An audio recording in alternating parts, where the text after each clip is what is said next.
حفاظت فرماؤ۔ جیسا اللہ تبارک و تعالیٰ نے نماز کا حکم دیا، واقیموا الصلاۃ وآتوا الزکاۃ، نماز پڑھو، زکوٰۃ ادا کرو، اسی طرح اللہ تعالیٰ نے فرمایا یا ایھا الذین آمنوا اتقوا اللہ، ایمان والو اللہ سے ڈرو، وقولوا قولا سدیدا، اور درست بات کہو۔ جیسا نماز کا حکم ہے ایسا ہی زبان کی حفاظت کا حکم بھی ہے۔ وقولوا للناس حسنا، اپنی زبان سے اچھی بات کہو، اپنی زبان سے اچھا کلام کرنا جس میں کوئی دنیا کا فائدہ ہو یا آخرت کا فائدہ ہو، اور اگر ہم اس پر قادر نہ ہو تو پھر کیا ہے، خاموش رہنا بہتر ہے۔ حضرت مولانا صوبان الہند احمد سعید دہلوی رحمۃ اللہ علیہ، ایک بہت بڑے پائے کے اسکالر گزرے دہلی کے اندر، انہیں ایک کتاب لکھی ہے، چھوٹی سی کتاب لکھی ہے، تقریباً میرا 100 پیج کی کتاب ہوگی، جنت کی ضمانت۔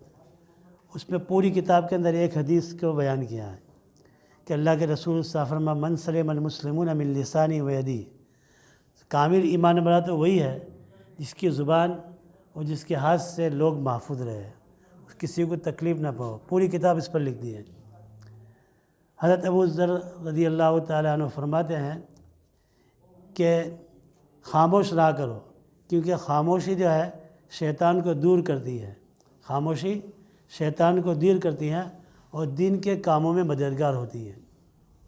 اس طرح نبی کریم صلی اللہ علیہ وسلم فرمایا کہ آدمی کا وہ مرتبہ جو خاموشی کے باعث ملتا ہے وہ 60 سال کی عبادت سے افضل بن جاتا ہے۔ تو اللہ تعالیٰ نے ہمیں ایک زبان دی ہے۔ مشہور حدیث ہے من حسن الاسلام ترک ما لا یعنی، ایک مسلمان شخص کے لیے اسلام کی خوبی یہ ہے کہ وہ بے فائدہ اور بیکار باتوں کو چھوڑ دے۔ حضرت عبداللہ بن مسعود رضی اللہ تعالیٰ فرماتے ہیں کہ سب سے زیادہ قید کرنے کے لائق اگر کوئی چیز ہے تو وہ زبان ہے۔ زبان کو منہ کے اندر قید کر دو، جو جی میں آیا بکنا شروع کر دیا، یہ انسان کو برباد کر دیتا ہے۔ بیکار باتوں سے اپنے آپ کو بچانے کی بہت کوشش کرنا چاہیے۔ وہ مثل مشہور ہے کہ پہلے تولو پھر بولو، اس کا اپنا اصول بنا لو، پہلے سوچ لو کیا بولنا چاہ رہا ہو، اس کے بعد بولو۔ تو یہ آدمی اگر یہ ذہن بنا لے، کیونکہ ہم لوگ جو ہے بہت سی بڑی بڑی تکلیفیں اٹھاتے ہیں، مشقتیں اٹھاتے ہیں، نیکی کا ذخیرہ جمع کرنا آسان کام نہیں ہے۔ آدمی نیند قربان کر دیتا ہے، اپنے آرام کو قربان کر دیتا ہے، مشقتیں اٹھاتا ہے اور وہ نیکیاں جمع کر دیتا ہے، لیکن وہ نیکی جو ہے نا ایک زبان کے بول سے سارا صفایا ہو جاتا ہے۔ میں ایک مرتبہ سیرت پر ایک بیان لکھ رہا تھا، ٹائپ کر رہا تھا، ہمارے ہاتھ تو اتنے تیز چلتے نہیں ہیں، ہمارے بچے تو ان کو تو بغیر دیکھے ہوئے ٹک ٹک ٹک ٹک ٹک ٹک، اب ہم کو تو ایک ایک کر دیکھ کر، تو مجھے تو بہت دیر لگی، 1 مہینہ لگا 25 صفحہ کرنے کے لیے۔ کرنے کے بعد میں ایک اتفاق سے میرا لیسٹر جانا ہے، تو ہمارا یحییٰ بھائی ایک دن انٹرنیٹ پر بیٹھ گیا، پتہ نہیں اس نے کون سا بٹن دبایا، جب آ کر میں دیکھتا ہوں سارا بیان صفحہ ہو جاتا ہے۔ تو یہی مثال ہے زبان کی ہے کہ ہم آدمی ذخیرہ نیکیوں کا جمع کرتے ہیں، زبان سے ایک الفاظ ایسا کہہ دیتے ہیں کہ ساری نیکیاں کا صفحہ چڑھ ہو جاتی ہے۔ تو اللہ کے رسول نے فرمایا دیکھو اپنی زبان کی حفاظت کرو، زبان کی حفاظت کرنا بہت ضروری ہے۔ ہمارے اسلاف میں سے شیخ سعدی رحمۃ اللہ علیہ ایک مقبول شخصیت گزرے ہیں، ان کی کتابیں فارسی زبان کے اندر ہے، کریمہ، گلستہ، بوستہ، جو دارالعلوم میں پڑھائی جاتی ہیں۔ الحمدللہ وہ تینوں کتابیں میں نے بھی پڑھی ہے، فارسی اول دوم کے اندر، یعنی 2nd سال کے اندر وہ کتابیں پڑھی ہیں۔ تو حضرت شیخ سعدی رحمۃ اللہ علیہ ان کی باتیں بڑی کارآمد اور بڑے تجربے کار ہیں، اس لیے کہ شیخ سعدی رحمۃ اللہ علیہ نے 30 سال پڑھا، انہوں نے 30 سال علم حاصل کیا، پھر 30 سال سیاحت کی، دنیا میں گھومے، آدمی کو کتنا تجربہ ہوگا، اور 30 سال تک گوشہ نصیری اختیار کی، اس لیے ان کی باتیں جو ہے نا بہت ہی تجربے کار ہوتی ہے۔ کبھی ان کو آپ پڑھیں تو ایسا لگے گا کہ بہت بڑے عابد زاہد ہے، کبھی آپ ان کی باتیں پڑھیں گے تو ایسا لگے گا کہ کوئی بہت بڑا لڑنے والا آدمی، مجاہد آدمی ہے، اور کبھی ان کی باتیں علمی ہوتی ہے۔ ان کی ایک بہت مشہور سب جانتے ہوں گے، ان کی ایک ربائی ہے جو دنیا میں اتنی مشہور ہے، بلغ العلا بکمالہ کشف الدجی بجمالہ حسنت جمیع خصالہ صلوا علیہ وآلہ، 4 شعر، ایک ربائی کی ہے، ایک ربائی کے اندر حضور کی پوری سیرت کو بیان کر دیا ایک ربائی کے اندر، وہ بہت مقبولیہ ہے۔ شیخ سعدی رحمۃ اللہ علیہ نے یہ لکھے تھے، دیکھو بات آئی تو میں بات بیان کر دیتا ہوں۔ تو انہوں نے جب لکھ رہے تھے تو یہ 3 شعر تو ان کو بن گئے، بلغ العلا بکمالہ، کشف الدجا بجمالہ، حسن الجمیع و خصالہ، لیکن 14 شعر نہیں بنتا نہیں تھا ان کا، بڑی کوشش کی، بڑا دماغ کو زور لگا ہے۔ تو رات سو تو خواب میں رسول اللہ صلی اللہ علیہ وسلم آئے، پوچھا سعدی کیوں، کیا بات ہے، بہت پریشان ہے؟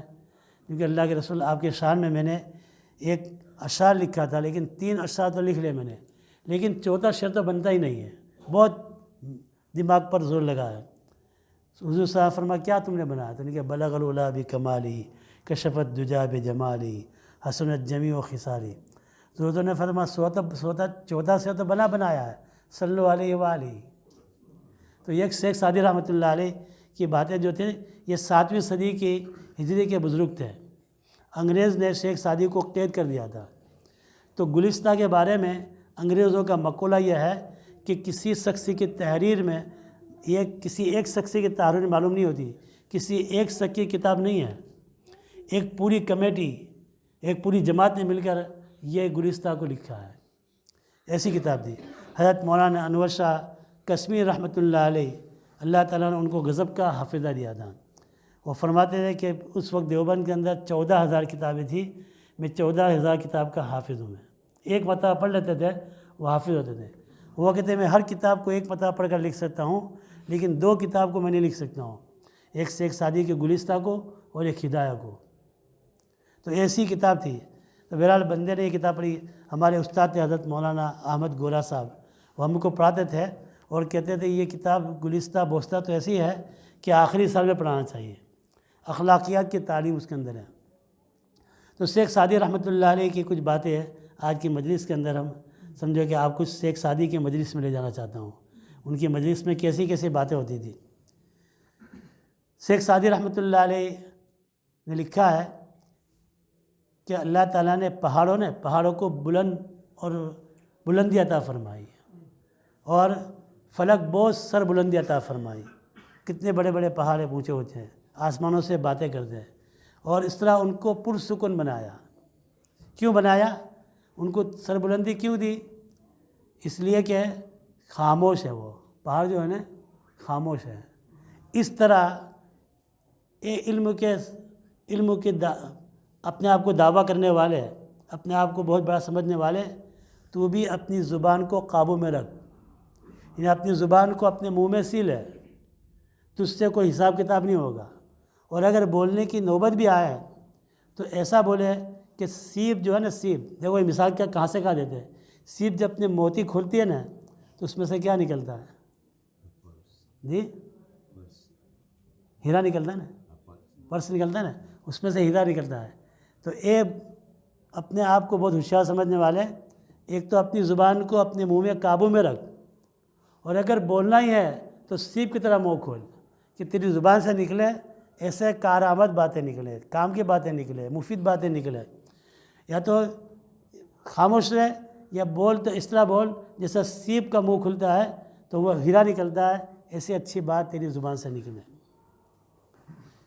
شیخ سعدی رحمۃ اللہ علیہ نے جو 30 سال گھومے پھرے نا، دیکھو ابھی اس وقت ان کی ایک بات یاد آ گئی، تو وہ گھومتے گھومتے ہندوستان بھی پہنچے، اور ہندوستان پہنچے تو کاٹھیا واڑ پہنچے ہیں جہاں سومناتھ مندر ہے۔ تو وہاں وہ پہنچے تو سب دیکھا پجاری ہے وہاں، تو سب اس کی پوجا کرتے بتوں کی۔ تو شیخ سعدی نے کہا کہ تم یہ بتوں کی پوجا کرتے ہیں، تمہیں شرم نہیں آتی ہے؟ یہ نہ نفع پہنچا تو نقصان۔ ان کے خلاف بہت سخت بیان کر دیا۔ تو سادھو جو تھے نا، انہوں نے کہا کہ تم یہ بتوں کی پوجا کرتے ہیں، ان کی برائی کی۔ تو اس نے سادھو نے یہ کہا کہ ہمارے یہاں کوئی ہندو دشمن آ گیا ہے۔ تو شیخ سعدی رحمۃ اللہ علیہ نے بات کو پلٹا لی، انہوں نے کہا بھائی میں تو نیا تمہارا مذہب قبول کیا، ہندوازم، لہذا مجھے تو کچھ معلوم نہیں، میں سوال کروں گا تو مجھے معلوم ہوگا نا۔ تو وہ سادھو جو بڑا سادھو تھا نا، ان کا سردار اس نے پیل ٹھوکی، شاباش شاباش شاباش، یعنی کہ یہ مندر ایسی ہے جہاں سومناتھ کا مندر تھا، یہ مندر ایسی ہے کہ یہاں صبح کے اندر جو بھی پوجنے کے لیے آتا ہے پجاری، ان سب کی حاجت کو یہ دور کر دیتا ہے۔ تو شیخ سعدی وہاں رہ گئی، پھر ان کی زبان بھی سیکھ لی، وید اور وغیرہ بھی ان کی سیکھ لی، گیتا سب سیکھ لی ان کے، اور اس میں لیکچر دیتے تھے شیخ سعدی رحمۃ اللہ علیہ۔ اور ہاتھ یہاں ہو گیا کہ انہوں نے اپنے بت خانے کی چابی شیخ سعدی کو دے دی اور ان کو لیڈر بنا دیا، سب سے بڑا لیڈر شیخ سعدی بن گئے۔ ایسی باتیں انہوں نے کی، اور اب ان کی باتوں کی وہ جو ہے نا، وہ لوگ جس طرح ان کی جو کتابوں کی، جس طرح سے ہم لوگ قرآن پڑھتے ہیں نا، اس طرح وہ کتابوں کے لیکچر دیتے ہیں، اس کے بہت بڑے لیکچر بھی ہو گئے وہ، اور ساری بت خانے کی چابی جو ہے نا ان کے ہاتھ میں آ گئی۔ تو اس میں وہ رہتے تھے۔ انہوں نے کہا ایک دن ہے نا بت خانے کے اندر مندر میں کوئی بھی نہیں تھا، تو میں نے سوچا کہ چلو آج تو میں مندر کو یا دیکھوں کیا کیا مندر کے اندر ہے۔ تو وہ خود کہتے ہیں گلستہ کے اندر کہ میں نے ایک ایک چیز کو دیکھنا شروع کیا۔ تو ایک بت تھا، اس کے اوپر جو پردہ لگا ہوا تھا سونے کے پانی سے، اس میں ڈیزائن کشیدہ کاری کی ہوئی تھی۔ تو میں نے کہا یہ دیکھو تو یہاں کیا ہے؟ تو میں نے وہ پردہ ہٹا کر نیچے گا کر دیکھا تو وہاں ایک سادھو بیٹھا ہوا تھا۔ جیسا شیخ سعدی رحمۃ اللہ علیہ کو دیکھا تو شیخ سعدی کو دیکھ کر وہ بھاگنے لگا، تو شیخ سعدی رحمۃ اللہ اس کے پیچھے دوڑے، اس کو پکڑا، اور پکڑ کر اس کے پیر پکڑ کر کنواں تھا ایک، وہ کنویں میں اس سعدی کو ڈال دیا۔ اور پھر اچھا یہ کرنے سے پہلے اپنی مندر کو لوک کر دیا تھا پہلے سے ہی۔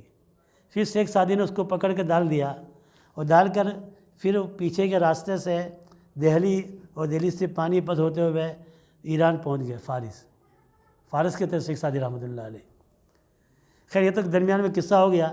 اب آگے جو سبق کی بات کہتا ہوں، شیخ سعدی رحمۃ اللہ علیہ فرماتے ہیں کہ وہ نیچے جو سادھو بیٹھا ہوا تھا نا، وہ کیا کرتا تھا کہ جب لوگ پجاری جا کر ان کے سامنے ہاتھ پھینکتے تھے نا، تو نیچے سے رسی کھینچتا تھا۔ وہ جب رسی کھینچتا تھا تو بت جو نا، جب سب صبح میں جب آتے تھے ان کے پاس پجاری، تو وہ آ کر پوجا کرتے تھے، تو وہ بت اپنے ہاتھ کو ایسا کرتا ہے کہ تمہاری سب مرادیں پوری ہو گئی۔ تو شیخ سعدی فرماتے ہیں کہ جب میرا ہاتھ اللہ کے سامنے اٹھتا ہے تو مجھے وہ بت یاد آ جاتا ہے، وہ پجاری یاد آ جاتا ہے۔ اور کیا شیخ سعدی فرماتے ہیں، سعدی یہ تیرے ہاتھ اٹھے نہیں ہے، اٹھائے گئے۔ ہم بھی یہاں اس مسجد میں لائے گئے۔ ہم جو بھی عبادت کرتے ہیں اللہ کی توفیق سے کرتے ہیں۔ تو شیخ سعدی فرماتے ہیں، ایک جگہ فرماتے ہیں کہ بہت زیادہ باتیں کرنے والا دوسرے کی بات کو غور سے سنتا نہیں، تو وہ جلدی متاثر ہو جاتا ہے۔ اگر چپ رہنے کی عادت ڈالے تو اس آدمی پر نصیحت خوب اثر کرتی ہے۔ پھر آگے فرماتے ہیں اپنی بات کو خوب سوچ سمجھ کر سنوار کر بیان کرو۔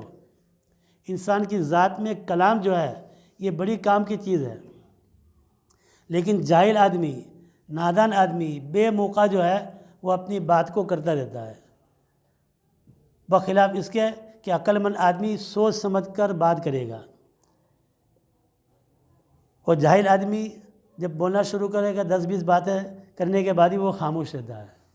شیخ سعدی رحمۃ اللہ علیہ فرماتے ہیں اس کی مثال ایسی ہے جیسا کہ کوئی آدمی غلط 100 تیر چلا ہے، غلط سلط، لیکن ایک آدمی تیر چلا، ایک ہی تیر چلا ہے لیکن نشانے پر چلا ہے۔ تو عقل آدمی کم بول کر اتنی بات کرے گا جس سے سامنے والے کو بات بھی سمجھ میں آ جائے، کام بھی ہو جائے، اور جو غلط اور نادان آدمی جو ہے اس کے لیے 100 بات کو اتنی لمبا اگر ہمارا ایک صاحب ہے دوست، وہ چھوٹی بات کو اتنی لمبا کر بات کریں گے کہ آدمی سننے والا بس مختصر اس کو کہہ دو۔ تو یہ شیخ سعدی رحمۃ اللہ علیہ کی باتیں تھیں۔ کہہ رہا تھا سمندر سے ساحل کا سکون، کہہ رہا تھا سمندر سے ساحل کا سکون، جس کا جتنا ظرف ہو اتنا ہی وہ خاموش ہے۔ آپ نے دیکھا سمندر کے کنارے پر کتنا شور آتا ہے۔ کہہ رہا تھا سمندر سے ساحل کا سکون، ساحل جو ہوتا ہے نا کنارہ، وہ تو خاموش ہے، لیکن سمندر کے اندر کتنی شور آتی ہے، وہ کہ جس کا جتنا سینہ ہے اتنا ہی وہ خاموش ہے۔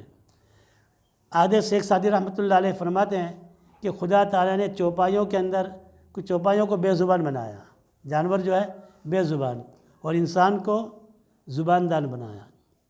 اگر انسان کو زبان کو اگر حد سے زیادہ چلائے اور بکواس کے پل باندھے تو وہ جانور سے زیادہ بدتر ہے۔ انسان یا تو سوچ سمجھ کر انسان کی طرح کلام کرے یا جانور کی طرح خاموش ہو جائے۔ آگے شیخ سعدی رحمۃ اللہ علیہ نے ایک واقعہ لکھا ہے ایک بادشاہ کا، کہ ایک بادشاہ عز الدولہ، ایک لڑکا تھا عز الدولہ دہلوی، ایک بادشاہ تھا۔ اس کا ایک بچہ جو تھا نا وہ بیمار ہو گیا تو اس نے بہت سے بزرگوں کو بلایا دعا کرانے کے لیے۔ سب آتے تھے، دعا کرتے تھے، لیکن جو دعا کرتے تھے، جو علاج کرتے تھے، وہ بیمار زیادہ ہوتا تھا۔ تو ایک بزرگ آئے، انہوں نے اس کو دیکھا، اس کے بعد اس کو بادشاہ کو یہ کہا کہ تیرے گھر کے اندر، تیرے باغیچے کے اندر جتنے بھی بے زبان جانور ہیں نا، پرندے، یہ بھی شوق ہوتا ہے۔ ہم نے بہت سے دیکھا تھا کہ بہت سے مالدار لوگوں کو شوق ہوتا ہے اپنے گھر کے اندر جو ہے نا ایک بڑے بڑے پنجرے بناتے ہیں، جس میں طوطے، مختلف قسم کے پرندے اور چڑیا لاتے ہیں، اور ایک ایک پرندہ جو ہے نا لاکھ 2-2 لاکھ روپے کا ملتا ہے، 3-3 5-5 لاکھ روپے کا۔ ایک بلی 30-40 لاکھ روپے کی ملتی بلیاں، ان کو شوق ہے، تو مالداروں کا شوق ہوتا ہے۔ تو بادشاہ تھا، تو بادشاہ نے بہت سے پرندے، بہت سے مور اور طوطے اور پتہ نہیں کیا کیا پال کر رکھے تھے۔ تو بزرگ نے کہا کہ تیرے بچے کی صحت چاہتا تھا تو تیرے گارڈن کے اندر جتنے بھی بے زبان جانور ہیں ان سب کو آزاد کر دے، تیرا بچہ ٹھیک ہو جائے گا۔ تو اس بادشاہ نے سارے پرندے تھے نا، ان کے پنجرے جو تھے اس کے منہ کھول دیے، سارے پرندے اڑ گئے۔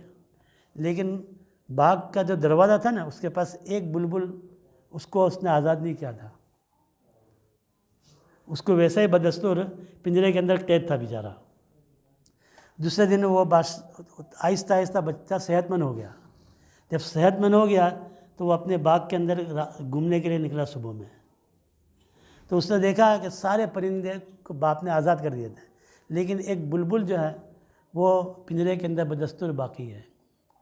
تو بادشاہ کا لڑکا اس بلبل کو خطاب کر کے کہتا ہے کہ سارے پرندے آزاد ہو گئے، اڑ گئے، لیکن تو ایک آزاد نہیں ہوا ہے۔ تو کیوں آزاد نہیں ہوا ہے؟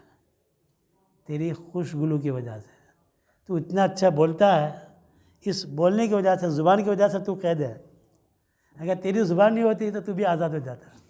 شیخ سعدی رحمۃ اللہ علیہ اس میں نصیحت کرنا چاہتے ہیں کہ بہت بک بک کرنے والا، بولنے والا جو ہے نا اس کی پکڑ ہوگی۔ جیسا کہ جتنے وہ جو بلبل بولتا تھا نا تو بس دستور قید میں رہا، لیکن اور پرندے بولتے نہیں تھے تو وہ آزاد ہو گئے۔ تو اے آدمی اپنی زبان کو جو ہے قابو میں رکھ۔ کتنی بہترین مثال دی ہے، اس سے اچھی کیسے مثال ہو سکتی ہے؟ تو خیر شیخ سعدی رحمۃ اللہ علیہ نے بہت پیاری پیاری بات کی۔ تو اللہ تعالیٰ فرماتے یا ایھا الذین آمنوا اتقوا اللہ، ایمان والو اللہ سے ڈرو، وقولوا قولا سدیدا، اور درست بات کہو۔ ایک بزرگ گزرے حضرت داؤد طائی رحمۃ اللہ علیہ، بہت بڑے پائے کے بڑے گزرے ہیں۔ حضرت داؤد طائی رحمۃ اللہ علیہ کے ایک مریدین کو وہ اصلاح کرتے تھے نا، تو ایک مرید نے ان کو کہا، شیخ سعدی نے قصہ لکھا ہے، لمبا قصہ لیکن میں مختصر کرتا ہوں۔ فرمایا حضرت داؤد طائی سے کہنے لگا فلاں صوفی ہے نا، فلاں صوفی جو ان کے بہت بیت ہونا ہے نا، ان کا ساتھی ہے، فلاں صوفی کو میں آتا دیکھا کہ وہ ایک جگہ پر پڑا ہوا ہے اور اس کو وامٹ ہوئی ہے، اس کی پگڑی اور اس کا کرتا بھی سب سنا ہوا ہے وامٹ کے اندر، اور مکھیاں اس پر بیٹھی ہوئی ہے اور شراب میں مست ہے۔ مرید نے کیا شکایت کی؟ فلاں مرید جو آپ صوفی جو ہے نا وہ راستے میں پڑا ہوا ہے اور وامٹ بھی ہوئی ہے، اس کا کرتا منہ سب وامٹ سے گندا ہوا ہے، مکھیاں ہے اور شراب میں مست ہے۔ کیونکہ حضرت داؤد طائی ان کے پیر تھے، تو پیر کو شکایت کی اپنے مرید کی۔ تو حضرت داؤد طائی رحمۃ اللہ علیہ کی پیشانی پر بل آ گیا اور بہت ناگواری سے چہرہ بنا لیا، اور اس کے بعد کہا کہ اس صوفی کی حالت ایسی ہے اور اس کی پگڑی بھی میں قے لگی ہوئی ہے، ایسی حالت کے اندر تو کوئی شفیق ساتھی اس کا ساتھ دے سکتا ہے، جاؤ اس مرید کو اٹھا کر لاؤ۔ اب شکایت کرنے والا اس نے کہا میں نے کیا پھنس گیا، میں نے کیا شکایت کر دی، اب مجھے لانا پڑے گا۔ اگر پیر کی بات نہیں مانتے ہیں تو اپنی جتنی بھی تصوف کی لائن ہے نا وہ سلب ہو جاتی ہے، اور اگر بات مانتا ہوں تو اس سے بہتر ہے گرے پر چھری بھی دینا اچھا ہے، گھر میں تلوار پھر جائے وہ زیادہ اچھا ہے. اب کیا کروں؟ اب کہنے والا پچھتانے لگا، نہ میں چھوٹ نہیں سکتا ہوں، اب کیا کروں؟ بہت سوچنے لگا، بہت سناٹے میں پڑ گیا. اس کے بعد اس نے یہ آفت یہ سمجھی کہ چلو اس کو اٹھا کر لے آتا ہوں. تو پھر بیچارہ وہاں گیا. وہ صوفی تو بے ہوش پڑا تھا شراب کے نشے میں. اس کو اٹھایا اپنے کندھے پر، چل نہیں سکتا تھا، اپنے کندھے پر یا ڈالا اور لے کر اس کو لانے لگا. اب راستے میں جو بھی دیکھتا ہے وہ کہ دیکھو یہ صوفی کو دیکھو، یہ صوفی صاحب کو دیکھو، یہ اپنی پگڑی جو ہے نا اس کو بھی گری رکھ کر شراب پینے کے لوگ ہیں. ایک نے شراب پیا ہے اور شراب میں پورا مست ہے، اور دوسرا آدھا شرابی ہے، ابھی اس کو بھی بے ہوش ہو جائے گا. اب لوگوں نے اتنے برے بلا طعن تشنیع کی ہے، کہا کاش کہ یہ بات میں نے حضرت پیر کے سامنے داؤد طائی کے سامنے نہ کی ہوتی. اب اس کو لے کر پورا دن گھومتا رہا اور شام کو جا کر وہیں ڈال دیا جہاں سے اٹھا کر لایا تھا. تو شیخ سعدی نے جب دوسرے دن آیا نا تو شیخ سعدی رحمۃ اللہ علیہ نے فرمایا کیا ہو بھائی، کیا ہوا؟ تو اس نے ایسا پورا قصہ سنا کہ ایسا ایسا ہوا. تو نے کہ اگر مجلس میں اپنے بھائی کی غیبت نہ کرتا تو یہ مصیبت میں گرفتار نہ ہوتا. اپنے بھائی کی غیبت کی نا تو پھنسائی ہے. شیخ سعدی رحمۃ اللہ علیہ نصیحت دینا چاہتے ہیں. شیخ سعدی رحمۃ اللہ علیہ کی بڑی قیمتی فل لطف باتیں ہے. ایک جگہ شیخ سعدی فرماتے ہیں کہ سعدی میں مدرسہ نظامیہ کے اندر بغداد کے اندر مجھے وظیفہ ملتا تھا اور میں بچوں کے اندر تقرار کراتا تھا. تو تقرار کراتے میں نے اپنے استاد کو کہا کہ فلاں طالب علم جو ہے نا وہ مجھ سے بہت جلتا ہے، حسد کرتا ہے، کیونکہ میں جو تعلیم کراتا ہوں تقرار اس میں ایک نئے مضمون اور نئی باتیں بیان کرتا ہوں تو میرا فلاں ساتھی جو ہے نا وہ مجھ سے بہت حسد کرتا ہے. تو استاد نے غصے سے چہرے بگاڑ کر کہا تھا تجھے کس نے کہا کہ حسد کرنا گناہ ہے اور چگلی کرنا گناہ نہیں ہے؟ وہ حسد سے جائے گا جہنم میں تو چگلی سے جائے گا. اس طرح انہوں نے کیے. تو بہرحال یہ بہت امپورٹنٹ ہے. اب آخر کے اندر میں آپ کو 2-4 باتیں حضرت لقمان علیہ السلام کی سناتا ہوں. کتنے بجے؟ ابھی تو دیر ہے نا، آدھا گھنٹے کی دیر ہے. لقمان علیہ السلام کا نام تو سنا نا آپ نے، قرآن کریم میں بھی ان کا ذکر آتا ہے. قرآن کریم میں مستقل ایک صورت ہے، اس کا نام ہی سورہ لقمان ہے. ان کے بارے میں ہمارے حضرت حکیم اختر صاحب رحمۃ اللہ علیہ فرمایا کرتے تھے کہ حضرت لقمان علیہ السلام جو ہے نا وہ بہت بڑے، اللہ تعالیٰ نے ان کی زبان پر حکمت کے چشمے جاری کر دیے تھے. اب یہ نبی تھے کہ نہ تھے اس میں اختلاف ہے. جمہور علماء یہ کہتے تھے کہ نبی نہیں تھے، لیکن اللہ تعالیٰ نے ان کو پوچھا کہ لقمان میں تم کو نبوت دینا چاہتا ہوں. تو لقمان علیہ السلام نے انکار کر دیا، مجھے نبوت نہیں چاہیے. لوگوں نے ان کو پوچھا کہ اتنا بڑا مقام مل رہا تھا آپ نے انکار کر دیا. لیکن میں نے اس لیے انکار کر دیا کہ اللہ تعالیٰ بغیر پوچھے دیتا تو اللہ کی مدد ہوتی، لیکن اللہ نے مجھے پوچھا، سوال کیا تو اللہ کی مدد نہیں ہوتی. اس لیے میں نے اللہ تعالیٰ نے ان کے زبان پر حکمت کے چشمے جاری کر دیے. اور لقمان علیہ السلام نے یہ حضرت ایوب علیہ السلام کے بھانجے ہوتے تھے. لقمان علیہ السلام ایوب علیہ السلام کے بھانجے ہوتے ہیں.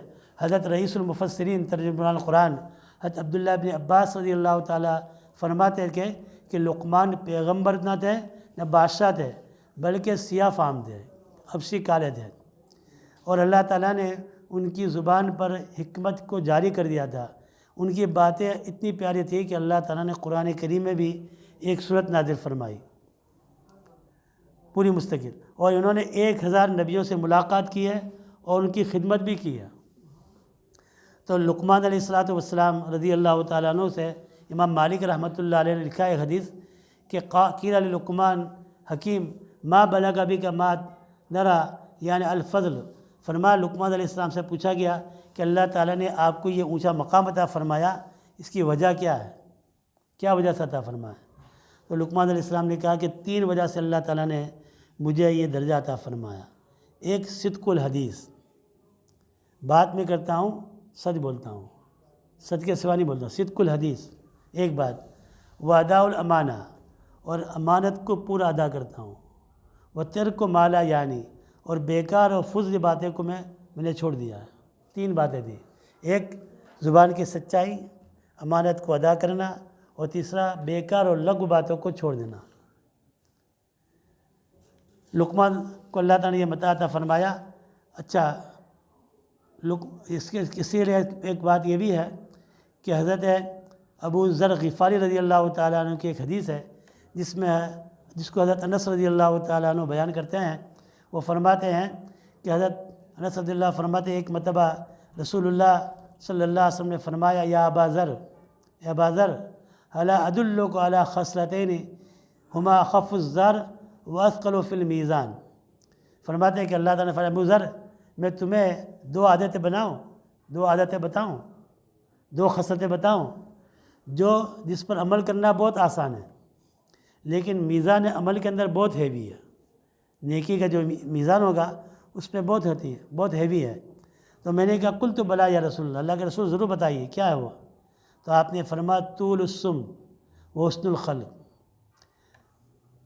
طویل وقت تک خاموشی اختیار کرنا، بغیر ضرورت کے بات نہ کرنا، اور اچھے اخلاق۔ یہ دو باتیں ایسی ہیں جس پر اجر اللہ تعالیٰ اتنا پتہ فرمائے گا کہ میزان عمل کے اندر بہت ہیوی ہوگی، وہ بہت بھاری ہوگی وہ۔ اچھا، شیخ سعدی رحمۃ اللہ علیہ نے یہ بات لکھی ہے کہ تفسیر ابن کثیر نے بھی لکھا ہے کہ ایک شخص نے حضرت لقمان کو پوچھا، کیا تو بنی حساس کا غلام نہیں ہے؟ انہوں نے کہا ہاں میں ہوں۔ کیا تو بکریاں نہیں چلاتا ہے؟ بکریاں چلانے والا نہیں ہے، چرواہ نہیں ہے؟ آپ نے فرمایا ہاں میں ہوں۔ کہ تو سیاہ رنگ کا نہیں ہے، حبشی نہیں ہے؟ کہ ہاں میں ہوں۔ پھر تیرے ہونٹ بھی بھدے ہیں؟ کہ ہاں میں ہوں۔ بتاؤ تم پوچھنا کیا چاہتے ہو؟ اس نے کہا میں یہ پوچھنا چاہتا ہوں تیرے اندر کون سی بات ہے کہ تیری مجلس ہر وقت بھری ہوتی ہے، تیری مجلس میں لوگ بیٹھے ہوتے ہیں، دور دور سے لوگ تیرے پاس آتے ہیں اور تیری باتیں بڑے شوق سے سنتے ہیں۔ تیری محبوبیت اور مقبولیت کے اسباب کیا ہیں؟ بات سمجھ آ رہی؟ تیری محبوبیت اور مقبولیت کے اسباب کیا ہیں؟ تو لقمان علیہ السلام نے فرمایا کہ سنو میری باتیں اور اس پر عمل کرو، اگر تم اس پر عمل کرو گے تو تمہاری مقبولیت بھی ایسی ہو جائے گی جیسے میری ہے۔ پھر انہوں نے فرمایا کہ بات یہ ہے کہ تم میرے سے ایک تو بات ہے آنکھیں کو حرام چیزوں سے بند کر لو، بد نظری بند کر دو، بد نگاہی کو چھوڑ دو، آنکھوں کو حرام چیزوں سے بند کر لو، اور زبان سے بیہودہ باتوں سے روک لو۔ دو باتیں ہو گئی۔ اور مال حلال کماؤ، حرام سے رکو، اور حلال کھاؤ اور اپنی اولاد کو بھی کھلاؤ، اور حرام شرمگاہ کو حرام سے حفاظت کر لو، اور زبان سے سچ بولا کرو، اور وعدوں کو پورا کرو، اور مہمان کی عزت کرو، اور پڑوسی کا خیال رکھو، اور بے فائدہ بیکار باتوں کو چھوڑ دو۔ ان وجہ سے میری عزت ملی ہے۔ پھر میں دوبارہ کہہ دیتا ہوں کیا انہوں نے جواب دیا کہ چند باتیں پر تم عمل کر لو، جیسا مجھے عزت ملی ہے ایسی عزت تمہیں بھی ملے گی۔ پہلی بات کیا فرمایا کہ آنکھوں کو حرام چیزوں سے بند کر لو، بد نگاہی کو چھوڑ دو، بند کر لو، زبان سے بیہودہ باتوں سے روک لو، حلال مال کماؤ، حلال مال کھاؤ، حرام سے رک جاؤ، اور شرمگاہ کی حفاظت کرو، اور زبان سے سچ بولو، وعدوں کو پورا کرو، مہمان کی عزت کرو، پڑوسی کا خیال رکھو، اور بے فائدہ اور بیکار باتوں کو چھوڑ دو۔ اگر تم یہ چھوڑ دو گے تو جیسے میری عزت ملی ہے ایسی عزت تمہیں بھی ملے گی۔ اب یہ سب باتیں کیسی ہے؟ عمل کرنا آسان ہے کیا؟ مشکل ہے نا، اس کو عادت بنانا پڑے گی۔ بہرحال ہم کم از کم اپنی زبان کو بیکار باتوں سے روک دیں۔ حضور نے فرمایا اپنی زبان سے نکالو، یا تو اللہ کا ذکر کرو، یا نہ کرو تو پھر اچھی بات زبان سے نکالو۔ اللہ کے رسول صلی اللہ تعالیٰ علیہ وسلم نے فرمایا من کان یؤمن باللہ والیوم الآخر فلیقل خیرا او لیصمت، جو اللہ پر اور یوم آخرت پر ایمان لاتا ہے اس کو چاہیے کہ زبان سے اچھی بات کہے یا پھر خاموش رہے۔ حضرت ایک بزرگ گزرے، حضرت سب جانتے ہیں، حضرت مولانا اشرف تھانوی رحمۃ اللہ علیہ، ان کے ملفوظات کو، حضرت تھانوی رحمۃ اللہ کے ملفوظات کو کراچی کی ایک عورت بیگم ظریف احمد تھانوی رحمۃ اللہ علیہ نے ان کے ملفوظات میں کو لکھے ہیں۔ اس میں انہوں نے لکھا ہے کہ زبان سے 20 بڑے گناہ ہوتے ہیں. کتنے؟ اور وہ سب کبیرہ گناہ ہیں. اور وہ کیا ہے؟ جھوٹ بولنا، لعنت کرنا، چغلی کرنا، گالی دینا، غیبت کرنا، کسی کا مذاق اڑانا، جھوٹا وعدہ کرنا، جھوٹی قسم کھانا، جھوٹی گواہی دینا، دوسروں کو ہنسانے کی باتیں کرنا، گانا گانا، کسی کے منہ پر اس کی تعریف کرنا، جھوٹی تعریف کرنا، کافر یا فاسق کی تعریف کرنا، جھگڑا کرنا اور فحش کلامی کرنا، کسی مسلمان کو کافر کہنا، کسی کی مصیبت پر خوشی کا اظہار کرنا، کسی کی نقل اتارنا، کسی کو طعنہ دینا، ان سب گناہوں کی قباحت بار بار اللہ تعالیٰ نے بیان کی ہے. تو یہ سب چیزیں جو ہے 20 قسم کے گناہ جو آدمی کرتا ہے وہ زبان سے کرتا ہے. 20 قسم کے گناہ زبان سے کرتا ہے. اگر آدمی ان چیزوں کو روک جائے تو کیا ہے؟ حضرت تھانوی رحمۃ اللہ علیہ نے اس کی مثال دی ہے کہ کوئی آدمی جو ہے ایسا ہے اچھی زبان سے اچھی بات عطا کرتا ہے، اور کبھی کبھی جو ہے آدمی جو ہے برسہ برس تک اپنی زبان سے اچھی بات کرتا ہے، لیکن ایک بات ایسی کر دیتا ہے جو ساری باتوں کا صفحات کر دیتی ہے.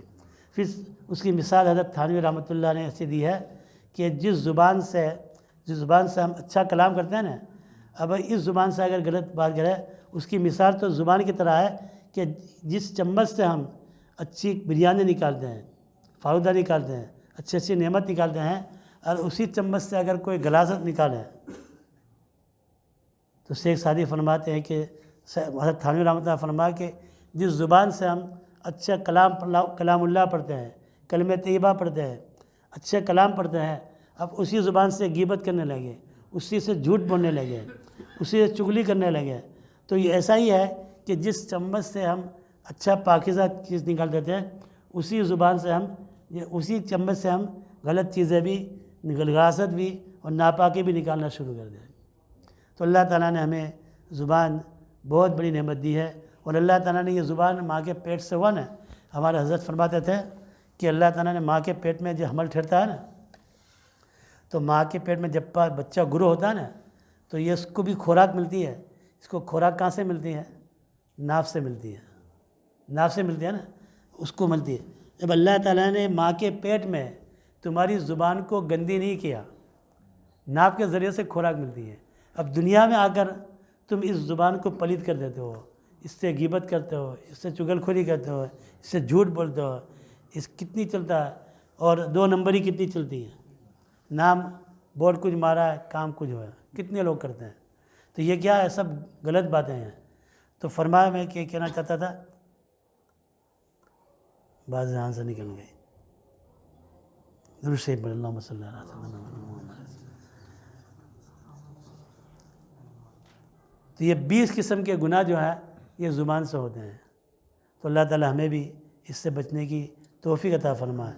تو لقمان کی بات چل رہی تھی رضی اللہ تعالیٰ عنہ کی.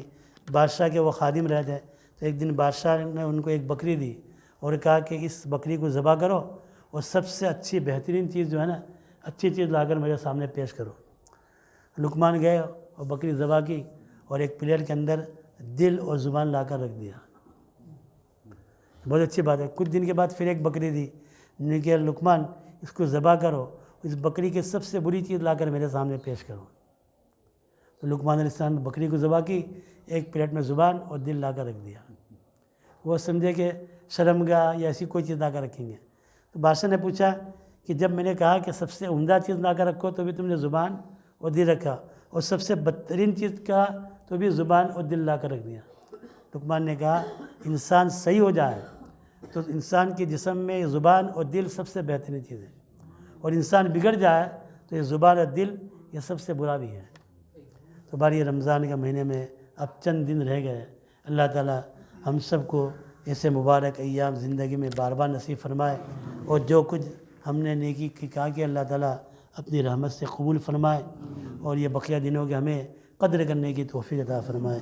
سبحان اللہ و بحمدہ، سبحانک اللہم و بحمدک، نشہد ان لا الہ الا انت، نستغفرک و نتوب الیک.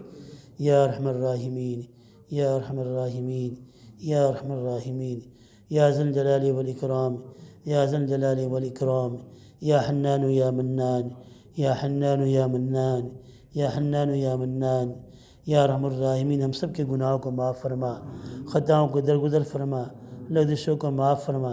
اللہ ہمارے حال پر رحم کرم کا معاملہ فرما، فضل و عنایت کا معاملہ فرما۔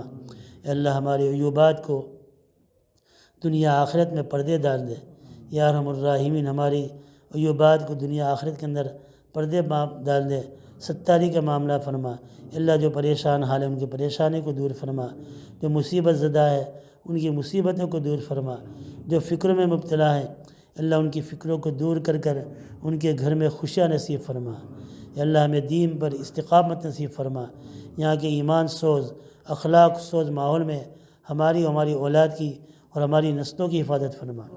اللہ حاضر مجلس کے اندر جن کے والدین بقید حیات ہے اللہ ان کی عمر میں برکت عطا فرما، ان کے سائے کو تادیر قائم و دائم رکھ۔ ہمارے ٹوٹنگ مسجد کے ایک نمازی منصور صاحب، ان کی ماں اور والد دونوں بیمار ہیں، دونوں ہاسپٹل میں ہیں۔ ایسے بہت سے بھائی بیمار چل رہے ہیں، اللہ ان سب بیماروں کو شفائے کاملہ عاجلہ دائمہ نصیب فرما، اور جن کے والدین دنیا سے جا چکے ہیں اللہ ان کی بال بال مغفرت فرما، کروٹ کروٹ مغفرت فرما۔ اللہ ان کے درجات کو بلند فرما، ان کی قبروں کو جنت کا باغ بنا دیں۔ یا ارحم الراحمین، یا ارحم الراحمین تیری محبت نصیب فرما، تیری معرفت نصیب فرما۔ اللہ تیری محبت نصیب فرما، تیری معرفت نصیب فرما۔ تیرے محبوب جناب محمد رسول اللہ صلی اللہ تعالی علیہ وسلم کی محبت، عظمت، اتباع، غلامی نصیب فرما۔ آپ کے نقش قدم پر چلنے کی توفیق عطا فرما، آپ کی سنتوں سے محبت عطا فرما اور سنتوں پر عمل کرنے کی توفیق عطا فرما۔ اللہ موت تک نمازوں کا اہتمام کرنے کی، جماعت کے ساتھ نماز پڑھنے کی توفیق عطا فرما۔